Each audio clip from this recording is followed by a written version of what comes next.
The nation pauses to say farewell to Queen Elizabeth, the Queen Mother.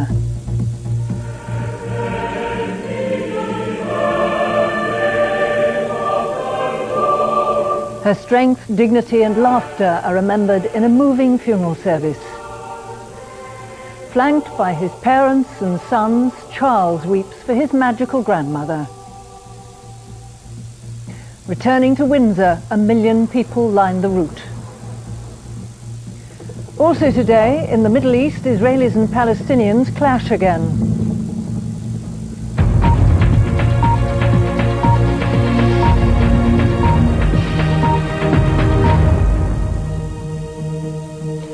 Good afternoon. The Queen Mother is on her final journey to the family tomb at St George's Chapel in Windsor.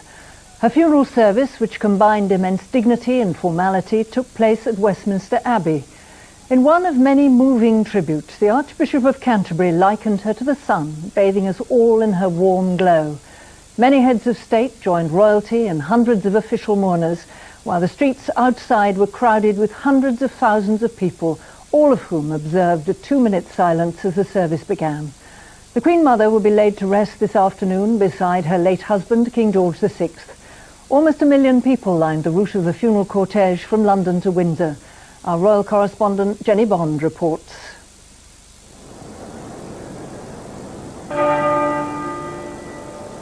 In the Abbey, where the young Elizabeth Bowes-Lyon was married almost 80 years ago, and where in 1937 she was crowned Queen Consort, the tenor bell tolled 101 times.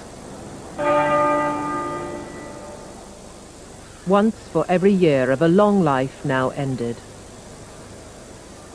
The crowds, 20 deep in places, who had waited patiently as they had for her lying in state, waited again, this time for a final farewell. One that would be conducted with the pageantry befitting the occasion.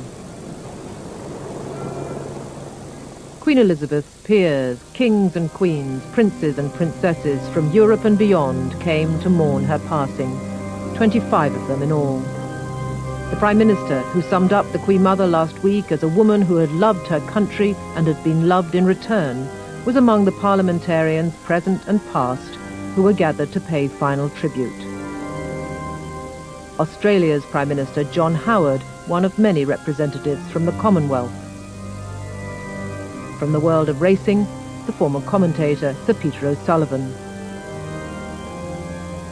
And at the Queen's invitation, Camilla Parker Bowles, her presence another clear signal that her relationship with Prince Charles is gaining official approval.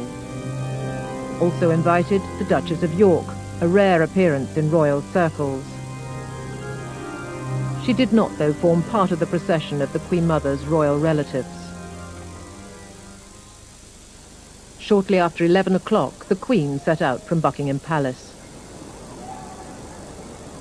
Today, not just Queen, but a daughter who has lost her mother and who just 2 months ago was mourning her sister.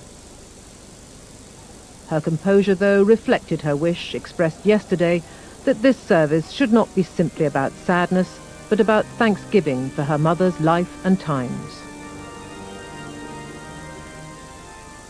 At Westminster Hall, 300 yards away, the Queen Mother's coffin was carried from the lying in state.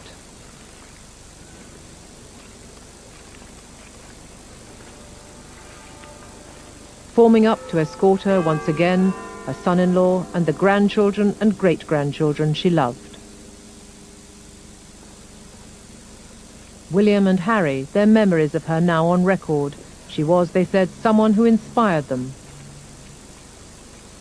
Prince Charles, still grief-stricken, who returned to his grandmother's coffin late last night for a final solitary vigil. And the Princess Royal, taking her place again with the male mourners. No! God!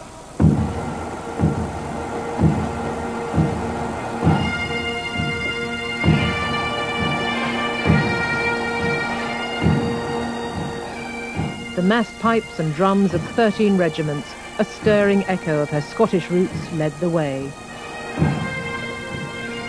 It was a procession marked by the order and dignity that were at the core of the Queen Mother's life.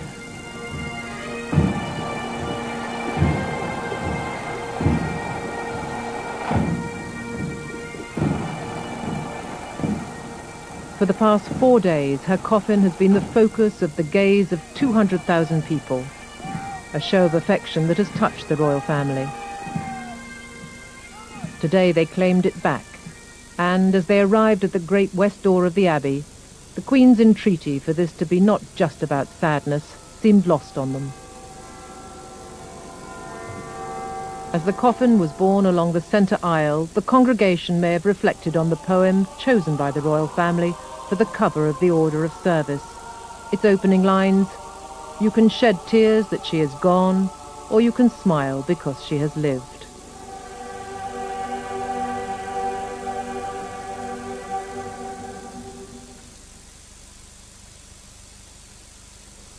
The bidding was written by the Dean of Westminster. In gratitude we bid farewell to a greatly loved Queen, for her grace, humanity and sympathy, for her courage in adversity, for the happiness she brought to so many, for her steadfast pilgrimage of faith, for her example of service, and for the duty which she rendered unflinchingly to her country. We thank and praise Almighty God.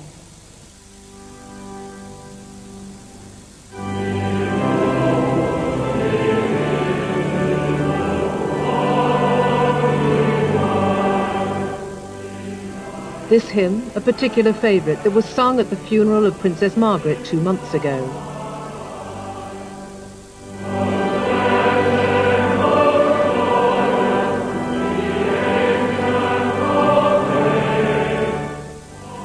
Today, a poignant link between mother and daughter.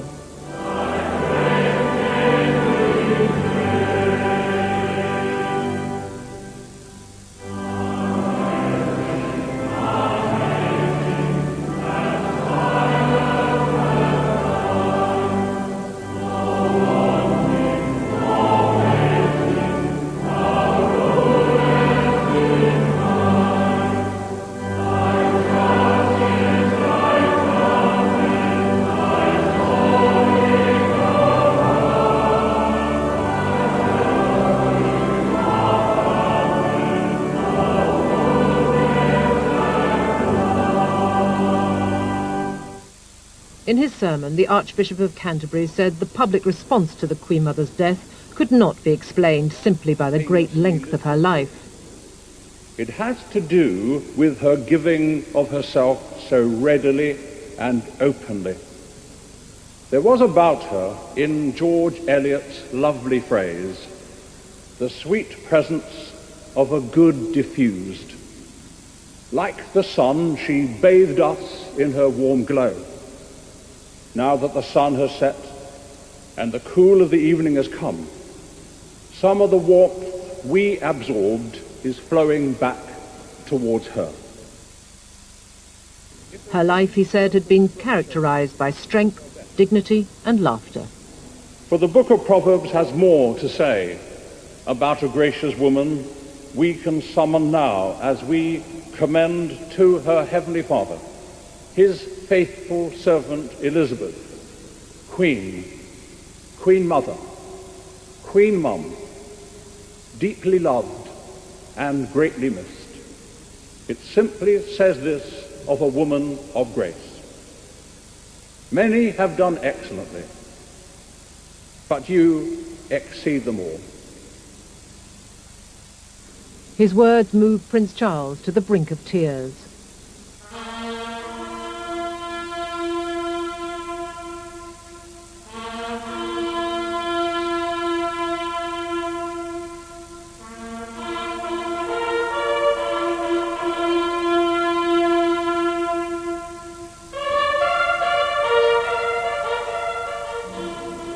The last post sounded for a woman who had witnessed a century of bewildering change, but had refused to be bewildered.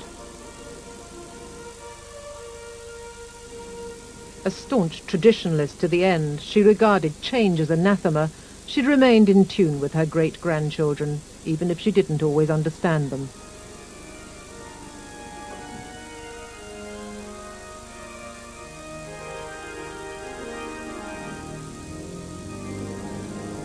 Her family remember her for the zest and laughter she brought into their lives. For many, she was a symbol of British determination and unity. And so to the final journey, back to Windsor, where she died 10 days ago. In life, she was credited with saving the monarchy after the abdication. In death, as thousands paid tribute to her, she may well have strengthened it still more. Jenny Bond, BBC News.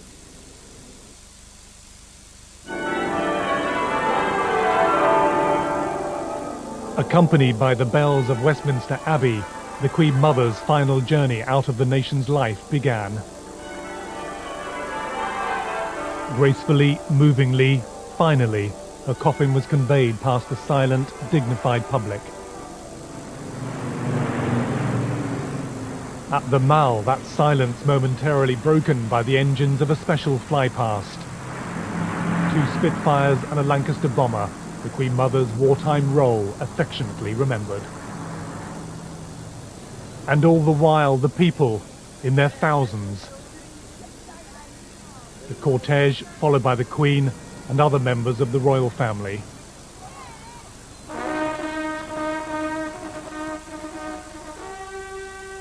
Then it was through Wellington Arch, the procession winding its way under and past the great landmarks of London, the Queen Mother's farewell to the capital. Under a cascade of flowers, she was driven further and further west. Others chose polite applause on the road to Windsor, the small group of vehicles moving at a stately pace towards a journey of rest. And on into the crowded streets of Windsor itself, a town turned out in force to pay its last respects. The last chance for a public to see her coffin as she prepares to take her place next to her husband, and her place in history. Duncan Kennedy, BBC News. Thousands of people lined the streets of London in an impressive show of respect for the Queen Mother. Some had camped out in the streets overnight to be able to hear a relay of the service and to get a view of the funeral cortege. Our correspondent Robert Hall has been with the crowds. Answering the call of the pipes, scrambling for position after many hours of anticipation, drawn together in this act of remembrance. Really quiet for me. Okay, I've got to go to the side. Every effort made to ensure that even the smallest will have a story to pass on. I thought I was very lucky to be there because I knew that a very special woman was inside, and I was very sad that she died. I felt more sad than I did when I watched it on telly. It feels more sad when you actually see it in real life. Some hurried to catch up with the cortege. Others unfolded their newspapers and followed the funeral service.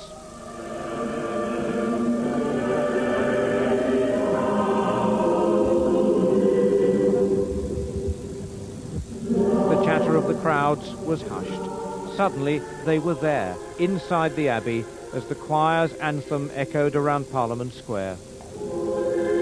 After 4 days in which hundreds of thousands had queued to pay their respects and witness history, these were perhaps the most intense moments.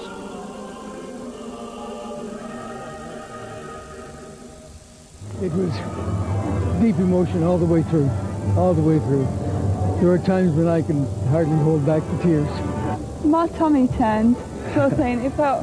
It just weird, like being in the heart of London. It was silent, and then for this coffin to go by, it was just really sad, really moving. The Queen Mother's final journey has allowed thousands more to pay their respects. Behind her she leaves new friendships and a shared recognition of her place in history. Robert Hall, BBC News, Westminster. Throughout the length and breadth of Britain, people have shown their sympathy and respect for the Queen Mother by observing 2 minutes silence. Many shops and businesses were closed this morning. Here's Daniel Sanford. The Mersey ferry at 11:30 this morning. This is your captain speaking. Could all passengers now please observe the 2-minute silence for the Queen Mother? Thank you.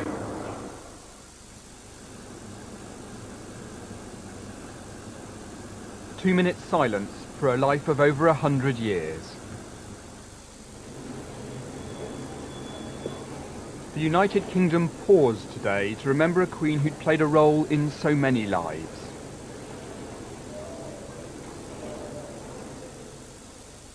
An extra grandmother to generations of schoolchildren.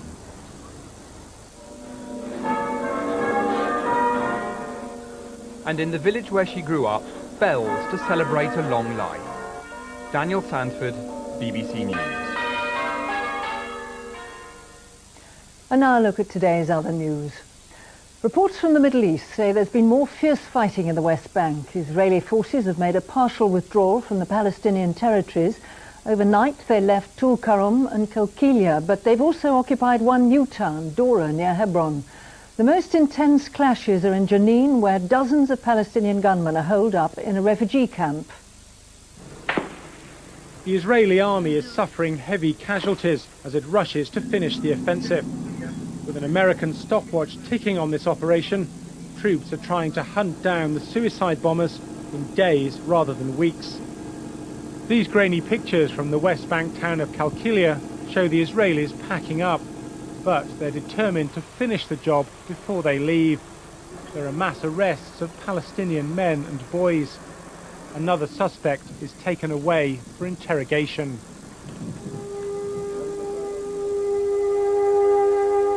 Away from the West Bank, sirens brought stillness to every Israeli for 2 minutes today to mark the Holocaust. At Yad Vashem, the national memorial, a solemn ceremony to remember the 6 million who died. Never again is an argument used repeatedly by Israeli spokesmen to justify what's happening now in the West Bank. The world stood by while Jews were slaughtered in the Holocaust.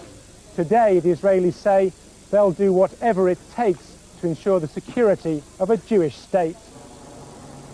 A fresh Israeli incursion today, even as troops withdrew elsewhere. The Palestinians say the Holocaust was a European atrocity, which Arabs are being made to pay for. They say Israel's birth is their continuing tragedy. Paul Wood, BBC News, Jerusalem. The fiercest fighting has been taking place in the refugee camp at Jenin. Our correspondent Jeremy Cook is at a position overlooking the town. Jeremy, we're getting reports that there have been fierce and heavy losses on both sides. Can you tell us more? That's right, Anna. We're getting those reports here. We're a couple of miles away from Jenin, which is behind me across this open ground. Overnight, particularly intense fighting here. Israeli security sources are suggesting that the Palestinians may have lost something like 150 men killed over the past week or so of this offensive in this city. We are also now, though, getting some indications that the Israelis themselves are suffering casualties on a scale which we haven't seen before. Yesterday, it was confirmed that 9 of their soldiers have been killed in this operation. Overnight, again, intense fighting, and we are getting suggestions that the overnight number of Israeli soldiers killed could run into double figures. It's a big number from an army not used to taking those sort of hits, and it's the sort of number which can not only impact Israeli public opinion, but also drive Israeli government and indeed military policy. Jeremy, Anna. thank you. Thank you. Back in Britain, more than 70 asylum seekers smuggled themselves illegally into Folkestone last night on a single freight train. It's believed they boarded in Milan. The freight company EWS has criticised security on the French side of the Channel. Kent police say 50 asylum seekers have been detained, but more than 20 are still at large. A 13-year-old girl is to appear in court accused of smuggling nearly £1 million worth of heroin into Britain. She was detained at Manchester Airport yesterday after arriving on a flight from Pakistan. She's now in the care of the social services in Bradford, where she says she has family. Bathers have been told not to swim in the sea off a West Wales beach after 6 children were treated for suspected chemical burns. Urgent investigations are being carried out to establish the cause of the incident near Llanelli, and the children are being treated at a nearby hospital. With children in many parts of the country still on their Easter break, Carmarthenshire Council has been forced to make the sea off this beach a no-go area. The swift action was taken after a group of 6 local kids who had been playing in the water complained of feeling itchy. All developed rashes, some even came up in blisters. We came out and they were stinging and we had a rash. And then we went home and we put cold water in there and we washed their legs. They came up to the car crying, red rashed all over them, moaning that they were really burning. Samples of seawater have been taken, and although there are some industries in the area, council officials say it's too early yet to say what was responsible for the burns. The doctors, the clinicians, they've diagnosed suspected chemical burns. We're looking at that as a cause. We're also looking at algae together with the possibility of jellyfish. The children affected have been treated in hospital. Others, however, keen to finish off the Easter break, are being kept out of the water. Buddha Davis, BBC News. And now more on today's main story. The Queen Mother's coffin has been taken to Windsor, where she will be buried this afternoon alongside her late husband. Police have just said that more than 1 million people lined the route of the funeral cortege from London to Windsor. It follows a funeral service of immense dignity at Westminster Abbey, where the Archbishop of Canterbury likened the Queen Mother to the sun, bathing us all in her warm glow. Our royal correspondent Jenny Bond is outside Westminster Abbey and Brian Hanrahan is at Windsor. First, Jenny. Jenny, the Archbishop of Canterbury referred during the funeral service to Queen Mother's maternal strength. Do you think that's going to be our abiding memory of her? Well, I don't think there's any doubt he was referring to the extraordinary position she did hold in the nation's affections. To all the people who came, there's still many here, she was simply the Queen Mum. She had a very paradoxical role, I think. She was regarded perhaps as the grandest of the royals and yet the most approachable. She was regarded as the most dignified lady, which indeed she was, but we now know from her great-grandchildren that she could imitate Ali G. Prince Andrew, over the last few days, has told her of the unique relationship she had with each of her grandchildren. She clearly had a pivotal role in that family. And for Prince Charles, who looked distraught today once again at his loss, she was, of course, in his own words, simply everything. And tonight he's flying up to Scotland to be at her former home, Burke Hall on the Balmoral estate, to be alone with his thoughts. Jenny, thank you very much. And now we go to Brian Hanrahan, who's at Windsor Castle. Brian, the Queen Mother's coffin has arrived there. Take us through the events of this afternoon. Well, at the moment, probably this is very private, and there's been a very clear distinction made between the public and the private side of this funeral service. We're now into the private family part, and we believe what's happening is the Dean of Windsor is saying a few prayers, just a quiet reception, really, for the coffin, and after that it will wait in the chapel at St George's until the rest of the royal family arrive. The Queen is still at Buckingham Palace and will be returning here later today. And when the families are assembled, both the royal family and the Bowes-Lyon family, there will then be a totally private interment inside the chapel in the vault next to her husband, King George VI. And that will end with the final symbolic snapping of the staff of office, the wand of the Queen's Great Chamberlain, to indicate that with this service to his employer, he no longer has any more duties to perform. Brian, thank you very much. And now we go over to Philip Avery for the weather. Philip. Anna, thank you very much indeed. I'm very pleased indeed that it did stay dry for the people out of doors in London through the past few hours. And indeed, over the next couple of days, we'll see a lot of fine and dry weather across many parts of England and Wales, at least till Friday or so. But you will see more cloud, more rain across Scotland and Northern Ireland before then, and a little bit of nighttime frost and fog to watch out for as well. As we zoom our way in towards the British Isles, you can see there's a fair bit of cloud just on the eastern side of England at the moment, and the cloud gathering all the while across this northwestern corner of Scotland. That will produce rain of nuisance value rather than anything else over the next few hours. But come away towards the southwest, that's where you see the very best of the sunshine today. More cloud, as I say, towards the east, and it might just produce the odd shower down towards the Kent coast or across the coast of East Anglia, and there'll still be quite a stiff breeze there, making it feel pretty cool. And you have to come away towards the west to see the very best of the temperatures through today. Could top out around about 14 or 15. Now overnight we'll just organise that rainfall a bit more across the northern half of Scotland, maybe flirting with the north of Northern Ireland. Elsewhere though, well, the temperatures may just drop off, getting down towards frost values if you're very prone across the Welsh borders, and maybe in towards the Midlands as well. Tomorrow we'll keep that cloud and rain theme going across the north of Scotland, the far north of Northern Ireland. And elsewhere, well, once we get rid of the early morning mist and fog, again in the Welsh marshes and the Midlands, perhaps the northeast of England, a dry and fine day, but not feeling overly warm yet again through East Anglia and the southeast because of the strength of the northeasterly breeze. Temperatures around about 11 or 12. That front really doesn't move very far as we move on through Thursday, and only really starts to come south as we move on through the day on Friday, Anna. Thank you, Philip. At 2:25 our main story, the funeral of the Queen Mother, has taken place in a simple, moving and dignified ceremony at Westminster Abbey. More than 1 million people lined the route of the funeral cortege from London to Windsor Castle, where the Queen Mother will be laid to rest next to her late husband. We leave you today with some of the memorable images of the day.